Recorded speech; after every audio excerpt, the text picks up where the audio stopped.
PJ Mehta, chief engineer technical, PGVCL.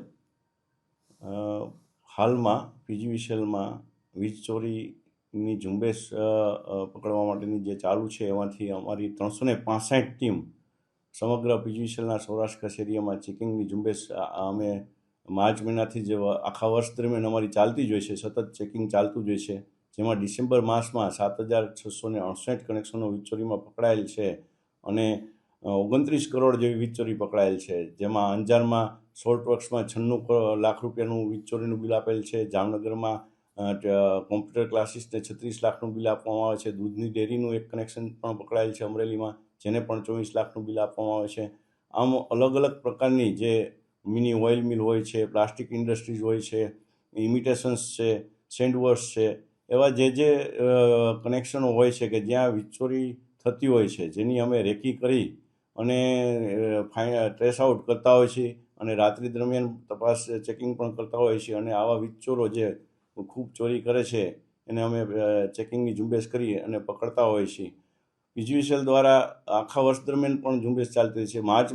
April મહિનાથી ચાલુ કરીએ તો 9 માસ દરમિયાન કુલ 40,000 જેવા 39,393 અને 171 કરોડની વીજ ચોરી પકડાયેલ છે.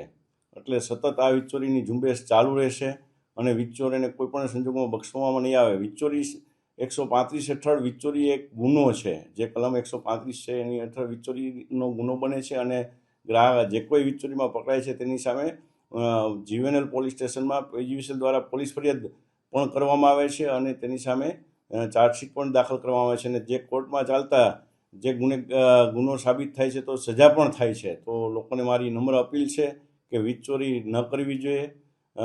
વીજ ચોરી ન કરતા ઘર વપરાશમાં પ્રધાનમંત્રી સૂર્ય ઘર રૂપટોપ યોજના છે, મુફ્ત વીજળી યોજના છે, એના હેઠળ સોલાર રૂપટોપ નાખી ઘર વપરાશમાં પણ વીજ ચોરી ન કરવી જોઈએ. ઇન્ડસ્ટ્રીઝ જે કંઈ છે એ લોકોએ પણ કરકસર કરી અને વીજ ચોરી માં બચત કરીને વીજ ચોરી ન કરી અને પોતાનું ઇન્ડસ્ટ્રી સારામાં સારી રીતે ચાલે એ રીતે પ્રયત્ન કરવા જોઈએ. અને વીજ ચોરી એ રાષ્ટ્ર માટે પણ દૂષણ છે. અમારા પીજીવીસીએલમાં હાલમાં ભાવનગર, અંજાર, સુરેન્દ્રનગર, બોટાદમાં વીજ ચોરીનું પ્રમાણ ખૂબ વધારે જોવા માલુમ પડેલ છે અને એની ઝુંબેશ અમારી સતત ચાલતી હોય છે. અને વીજ ચોરીની ઝુંબેશમાં એ લોકો જ્યારે ચોરી કરતા હોય છે અને પકડાય છે ત્યારે નિયમો અનુસાર 1 વર્ષનું પાવર ચોરીનું બિલ આપવામાં આવતું હોય છે.